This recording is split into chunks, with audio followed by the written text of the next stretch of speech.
Paul Murat. Actually, Nevada has to balance the budget. There's no option. We can't borrow, unlike the federal government. So we are having to live in the budget. I mean, we are living in the budget. We just have to, unfortunately, people have been cutting it.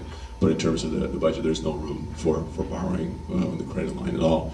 But as far as your question on the two-part question, first of all, how do you explain Lieutenant Governor position? And then two, what specifically we're going to be doing. The way I describe Lieutenant Governor position, I had to do a lot of that on my campaign trail. Most people think Lieutenant Governor is someone who waits for the governor to die. Or go out of town, or resign, or be caught in some scandal. That's definitely not the case. Lieutenant Governor is a specific position. I tell people it's like being a chief development officer for the state of Nevada. There's a chief executive officer, a chief financial officer, chief marketing officer, chief development officer, and that's what this position is, because you're in charge of Economic Development Commission and Tourism Commission. And then I tell people about my background, being a business development officer and working for over 10 years in Europe, Asia, and South America, and doing exactly that. That's what I've done for other companies, and also done that for myself. And that's the reason I ran for this office when I felt it was my time to step up to the plate and then be part of the solution and of the Nevada's economic problems. And so I have that specific background for that chief development role. The other role is being ambassador for Nevada. U.S. has over 200 ambassadors in every country around the world, representing military interests, diplomatic interests, economic interests as well. And so Nevada should at least have one ambassador for the United States who goes out there to promote Nevada and bring investment, capital, and create jobs in the process. And that's another area that I have strong qualifications in, because I speak 3 languages: English, Spanish, and Russian. I studied in 4 countries: U.S., Spain, Hong Kong, and Russia. I've lived and worked and traveled in over 40 countries, so I'm ready for the job from day one. I'm ready to be Nevada's ambassador and be very effective in getting the job done from the very, very beginning, because we don't have room for any on-the-job training in the Office of Lieutenant Governor. So that's the position, making those 2 parallels with Chief Development Officer and with Ambassador. A lot of people understand it that way, but it's definitely something that we have to educate people about, because they don't pay attention until something happens to the governor and the Lieutenant Governor steps up to the plate. And so as far as what I'm going to do, that's basically my platform: economic development, the 50-50 plan, the focus on bringing film and TV production here, then the expanding tourism with direct international flights, high-speed train, Winter Olympics in Reno, Tahoe as well, and then the third area is green jobs. It's not, again, something that I just read in a few headlines.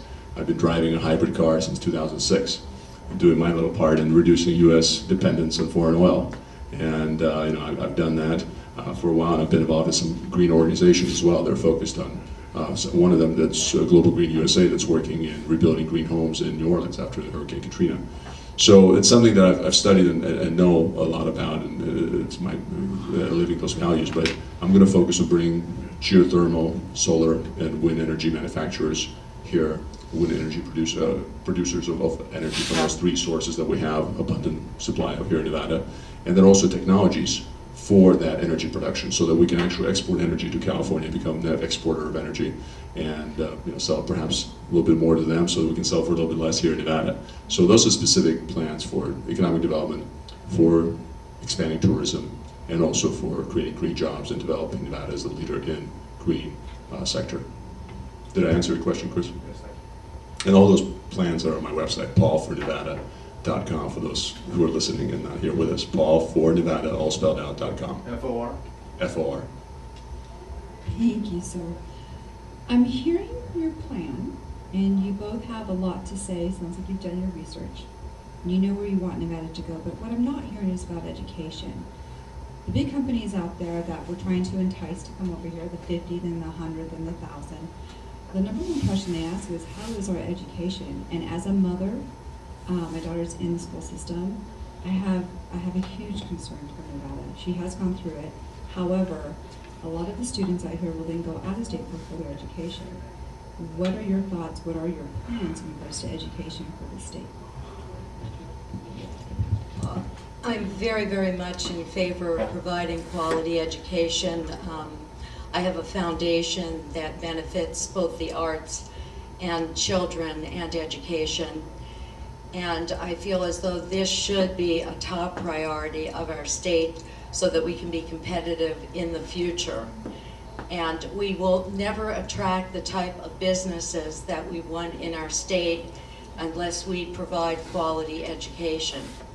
Once again, we're spending a lot of money on education for illegals. We're even paying to send illegals to college in our state. And I feel as though we need to cut off benefits to illegals and redirect that to our own students, providing quality education with that additional money, not burdening the state for any additional funds with which to do it. I'm very disappointed that when we have to trim the budget, one of the first places that they go to is education, and I feel strongly against that. Lieutenant Governor doesn't really have direct impact on Palmer. Lieutenant Governor doesn't have direct impact on education. It's not part of the portfolio of responsibilities, but you have an advocacy position and ability as a president of the Senate to make sure that educational bills are passing through and do your part, in the political process. And that's something that's very important to me personally as well. I was raised by a mom after my father passed away who was an educator. I was 5 years old when he passed away, so it was my mom that was working teaching classes, and she made sure that I studied a lot, and not only in school but at home, and then also on the weekends. Instead of taking me to the ballpark, she would take me to the library so we could check out some books and make sure that I continued my education. So it's very important. It's a key to my success later in life was the education that I received growing up, and so I know how important it is, the importance of reading as well. And so I'm going to be an advocate for educational reforms. I'm going to be doing my part as a Lieutenant Governor by bringing new companies into the state. I remember when I went to a classroom that was named after one company. I was taught by a faculty member who was endowed by another company. And we'll go into another facility that was named after another company that contributed to build that. So those companies were either new or already established, but they were making their impact on the educational system, higher education, and then also K through 12 by contributing. And that's what I can do directly. Instead of just talking about it, I can actually work on bringing those 50 and 50 companies and then more after that, and making sure that they know that they're expected to be a participant and contribute to our educational system here as well. A lot of them do, and we have a culture of corporate responsibility. Not always, but it's something that's definitely America's unlike any other place in the world. And I lived and worked in a lot of places in terms of companies and individuals giving back to the community.